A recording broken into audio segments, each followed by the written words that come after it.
Fala galera, sejam bem-vindos aí para nossa aula, última aula desse capítulo sobre turbinas hidráulicas e também agitadores. Eu vou começar a aula falando sobre as turbinas e o último assunto que eu vou falar serão os agitadores, tá? Qualquer dúvida, já sabem, né? Podem me procurar nos nossos meios de comunicação, estou à disposição aí para tirar as dúvidas de vocês. Bom, vamos lá. Nas turbinas hidráulicas, acredito que vocês já tenham visto isso, né?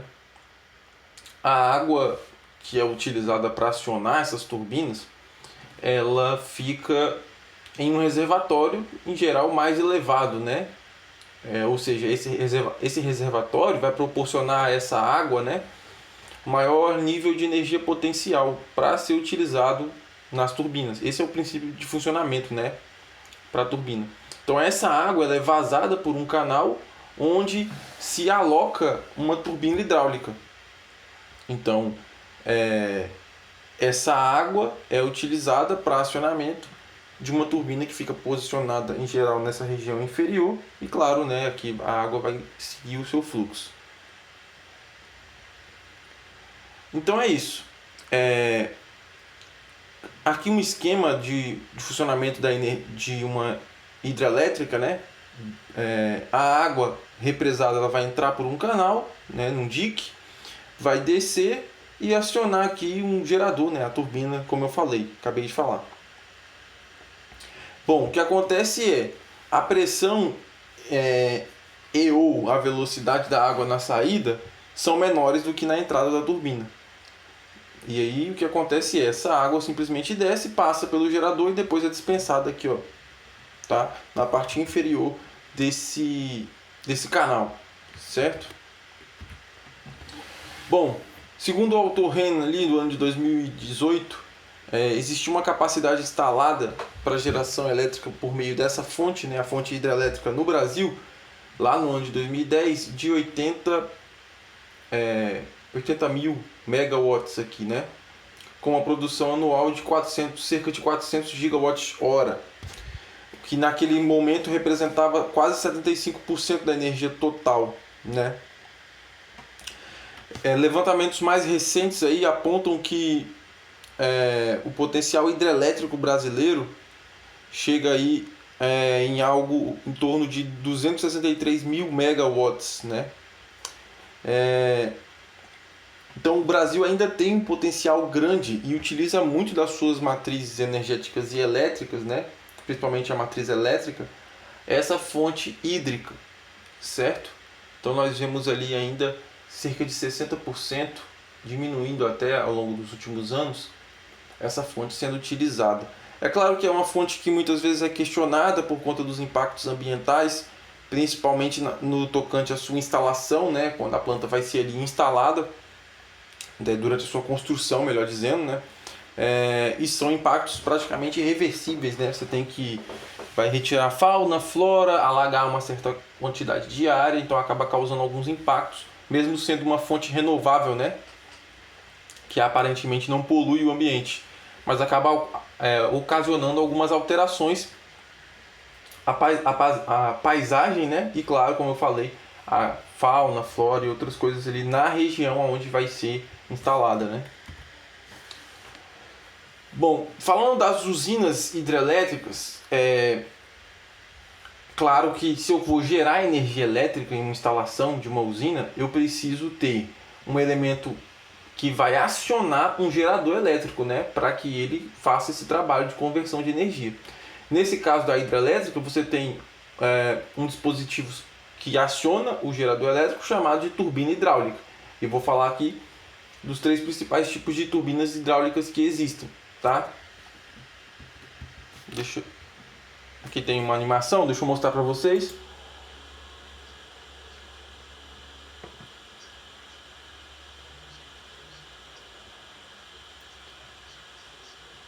O que estava acontecendo aqui, ó, é que o fluxo vai passando, né? A gente viu isso aí, e enquanto ele vai passando, ele vai, ó, rotacionando a turbina, que rotaciona o gerador, rotaciona aqui o elemento mecânico, né, responsável aí pela geração de energia elétrica. Simples o motivo não. O meio, né, de conversão de energia aí, bem tranquilo. Em geral, essas turbinas são analisadas considerando que elas funcionam em regime permanente. E aqui, como a gente já tem feito ao longo de todos os equipamentos que eu falei nessa disciplina, as turbinas hidráulicas podem ser estudadas segundo a primeira lei, certo? E aqui tem um equacionamento simples de primeira lei, você já deve ter visto. E se você fizer aí, organizar as equações, você vai encontrar essa última equação aqui para o balanço energético de uma turbina. Deixa eu opa, desculpa, avancei sem querer. Deixa eu pegar aqui, essa aqui é a equação balanço energético de primeira lei aí para a turbina. Agora sim, vou falar aí talvez o que seja o principal aqui dessa aula das turbinas, que são os tipos, né, e onde elas se aplicam.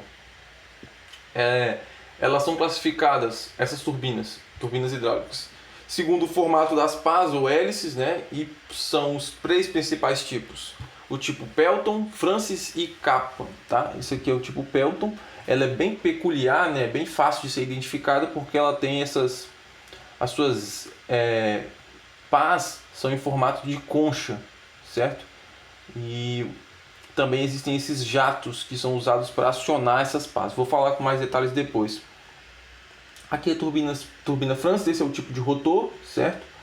E turbina Kaplan, esse cara aqui que tem as suas pás ou hélices aqui, são ajustáveis por meio de um mecanismo que existe aí de acoplamento dessas pás. Então vamos lá, vou falar da turbina Francis primeiro, né? Existe também aqui um sistema de ajuste das pás do rotor por que esse ajuste é importante, né? Porque ele vai oferecer à turbina uma característica de poder flutuar ali na sua zona de funcionamento, ou seja, ela vai poder variar mais o campo ali de atuação, de vazão e também de queda d'água, fazendo com que seja mantido níveis adequados de eficiência. Então, por isso que ter esse controle dessa inclinação dos ângulos das pás é importante, certo? Aqui os principais componentes, né? Claro, o eixo principal, aqui a entrada da água, né? Que na turbina Francis a água entra de forma radial, né? E sai de forma axial.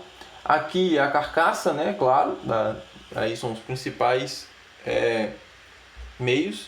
Existem as guias também, né? Para direcionar o fluxo para o rotor Francis, né? E aí é isso.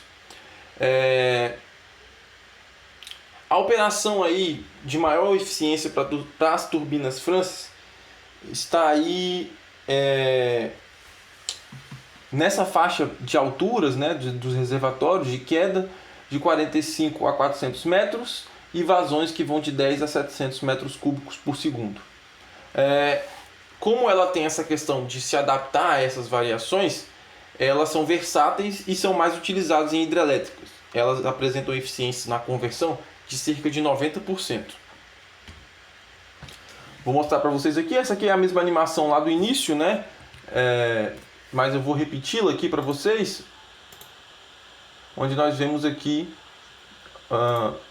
o fluxo, né? Então ele vem na radial aqui e sai axialmente, certo? Para o reservatório inferior. Vou mostrar esse outro vídeo aqui. Prestem atenção aí, a animação vai apresentar para nós aqui direitinho o funcionamento, por onde a água entra, por onde ela sai. Prestem atenção aí. Turbines are the most preferred hydraulic turbines. It contributes about 60% of the global hydropower capacity, mainly because it can work efficiently under a wide range of operating conditions. Most important part of Francis turbine is its runner. It is fitted with a collection of complex-shaped blades. In runner, water is entered radially and leaves axially. During the course of flow, water glides over runner blades. Francis turbine blades are specially shaped. You can note that blades are having thin airfoil cross-section. So when water flows over it, a low pressure will be produced on one side and high pressure on the other side. This will result in a lift force. You can also note one more peculiar thing about the blade. It is having a bucket kind of shape towards the outlet. So water will hit and produce an impulse force before leaving the runner. Both impulse force and lift force will make the runner rotate. So Francis turbine is not a pure reaction turbine. A portion of force comes from impulse action also. Thus, as water flows over runner blades,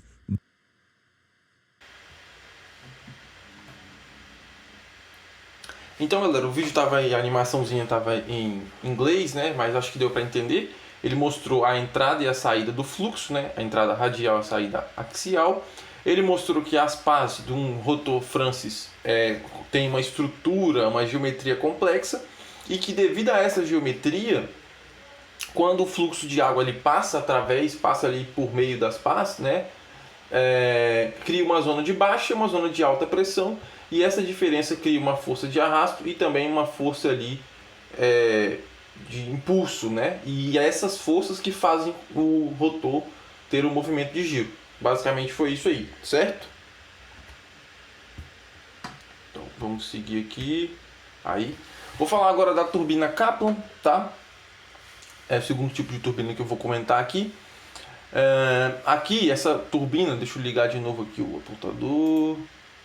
Essa turbina, ela tem também um sistema de ajuste de ângulo das pás, né, ou das hélices. Isso é importante. Na turbina Kaplan, a água entra axialmente na própria turbina, né, realiza o movimento e sai também de forma axial, né? Então perceba que nesse desenho e nesse outro desenho aqui, o desenho central e o desenho da direita, que essa seta azul representa o fluxo de água, né? Então ela vai entrar axialmente e sair axialmente. Diferente da turbina Francis que eu mencionei aqui nos slides anteriores, tá? Esse tipo de turbina, Kaplan, é projetada para trabalhar em algumas situações onde são necessárias pequenas quedas d'água, aí, menos de 60 metros, mas em geral grandes vazões. Então, nesse caso, esse tipo de turbina vai operar com a sua maior eficiência. Nesses casos, não é muito interessante sair dessas faixas, né, da faixa de altura ou de vazões para funcionamento adequado dessas turbinas. O fato de as hélices serem ajustáveis, né, os ângulos serem ajustáveis, também proporciona com que essa turbina trabalhe em faixas, né, de vazões e quedas d'água. Então eu vou mostrar aqui para vocês uma animação, presta atenção aí, vai mostrar um pouquinho do princípio de funcionamento. Kaplan turbines are suitable for power extraction when water energy is available at low head and high flow rate, which means they are suitable for operation when water is stored in a big reservoir at a relatively shallow altitude. In Kaplan turbine, flow is entered through a spiral casing. Decreasing area of casing makes sure that flow is entered to the central portion almost at uniform velocity throughout the perimeter. Water after crossing the guide vanes passes over the runner. Finally it leaves through a draft tube. Most important part of Kaplan turbine is its runner. Cross-section of runner blade will have a curved shape. When water flows over it, it will induce a lift force due to airfoil effect. Tangential component of lift force will make the runner rotate. This rotation is transferred to a generator for electricity production.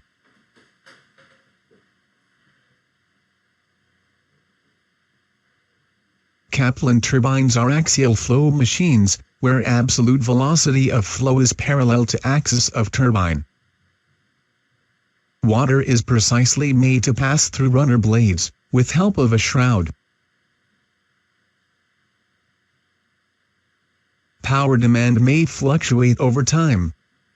A governing mechanism, which controls position of guide vanes, is used to control water flow rate. This can meet for varying power demand. Blades of Kaplan turbine are designed to operate under a wide range of operating conditions. A rotating blade experiences relative velocity of flow.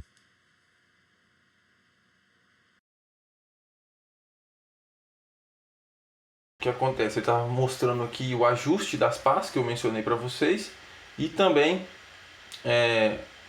na verdade, o que esse ajuste proporciona trabalhar em uma variedade grande, né, de vazões, o que proporciona responder à demanda energética no intervalo de tempo satisfatório, né? Então você consegue gerar menos ou gerar mais ali, né? Flutuar a vazão, isso é importante. E também falou da aerodinâmica, né, das pás também, que é importante para criar aquela força de arrasto, né, para empurrar, para que haja um giro, né? Isso aí.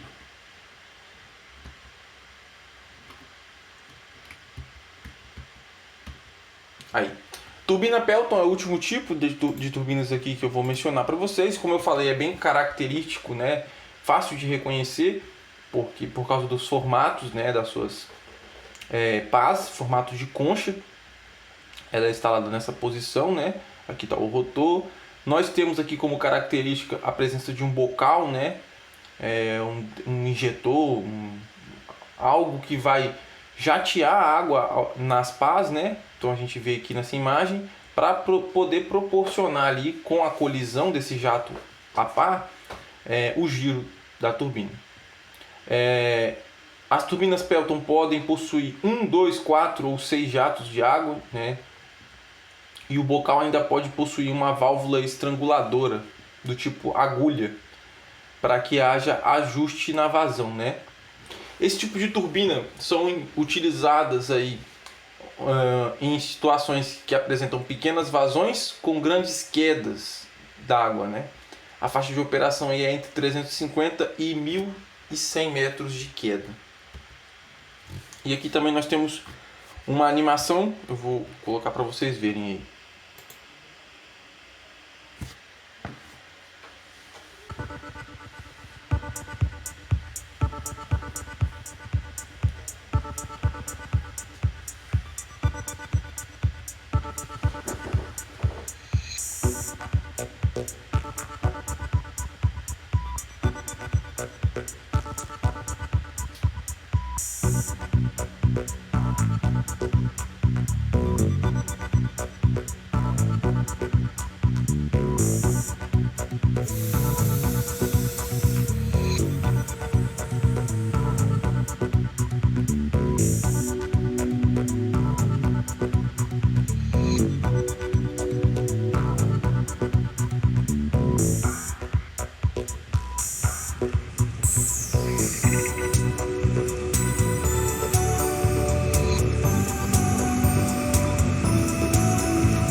Aqui, galera, a gente vê, né, o jato que eu tava falando para vocês aqui, ó.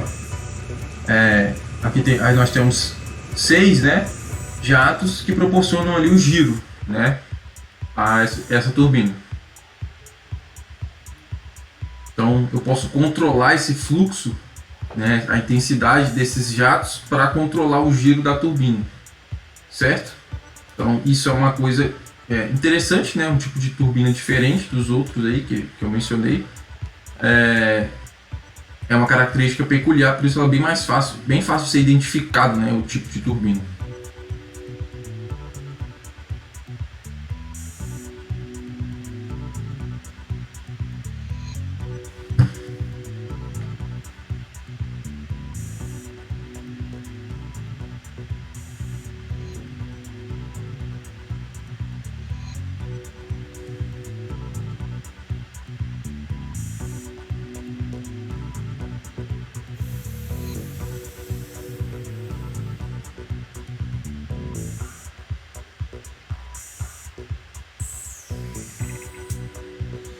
Então é isso, galera. Essa aqui, essa animação, né?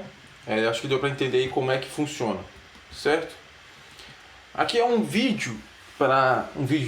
gráfico para sintetizar ali as zonas de operação das turbinas, dos 3 tipos de turbina: Kaplan, turbina Francis e turbina Pelton. Kaplan aqui, ó, Francis e Pelton, certo? Então, a turbina Kaplan trabalha com boas altas vazões, pequenas quedas ou pequenas alturas, né? Turbina Francis ali está no meio, né? Trabalha com vazões e alturas de queda medianas, e a turbina Pelton para trabalhar com grandes alturas, grandes quedas e pequenas vazões, certo? Aqui alguns exercícios. E agora eu vou falar dos agitadores, também chamados de misturadores. É claro que eu vou falar bem pouquinho, só o que é, as aplicações. Não daria para falar tudo aqui nessa nossa disciplina. Mas bom, os agitadores e misturadores industriais podem ser elétricos, pneumáticos ou hidráulicos. São equipamentos indicados aí para operações onde vai ser necessária aí as atitudes, né, as ações de misturar, dissolver, agitar, homogeneizar algum tipo de solução líquida aí, que pode acontecer na presença de sólido ou não. Os agitadores elétricos são acionados por motores elétricos de indução, sendo econômicos e podendo funcionar para uma grande gama ali de rotações. Agitadores pneumáticos e hidráulicos usam motores pneumáticos e hidráulicos para os seus acionamentos. Os agitadores industriais podem ser classificados de 2 formas: descontínuos ou contínuos. Os descontínuos também são chamados de lotes ou bateladas. Eles são equipamentos que são utilizados para misturar, dissolver, agitar, homogeneizar aí quantidades limitadas de insumo, tá? Ou seja, eles vão fabricar produtos em lotes, né? Aqui tem um exemplo de uma máquina para tinta, né? Produção de tinta. A produção não é contínua, é limitada a uma determinada capacidade do equipamento. Já as produções contínuas, elas vão realizar as mesmas operações de modo contínuo e ininterrupto, né? Ou seja, são operações onde não vai existir parada, né, de produção. Então, por isso chamado de agitadores contínuos. Essa produção não é limitada pelo volume do próprio equipamento, né? Aqui alguns exemplos de misturadores para líquidos de batelada. Esses misturadores a gente encontra em várias indústrias, né? Indústria de produção de leite, de queijo, enfim, outras mais aí. A gente encontra esses caras responsáveis por homogeneizar, misturar alguns produtos. Esse é um misturador do tipo contínuo, né?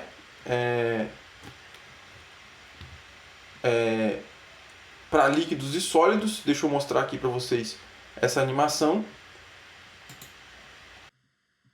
Pela câmara de moagem e depois bombeando o mesmo de volta para o tanque de processo. Quando a válvula de pós é aberta, os pós são literalmente forçados a entrar na corrente de líquido e a passar logo em seguida diretamente pela câmara de moagem do equipamento. Os materiais são intensamente misturados no...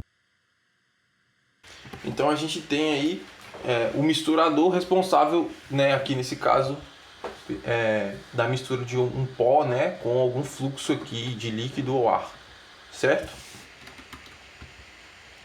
E por fim aqui, eu estou mostrando esse esquema, né, para chamar a atenção para uma outra indústria, por exemplo, uma fábrica de refrigerantes, onde se produz ali um xarope, né, xaroparia ali, chamada de xaroparia, solução de água e açúcar em geral, né, esse xarope.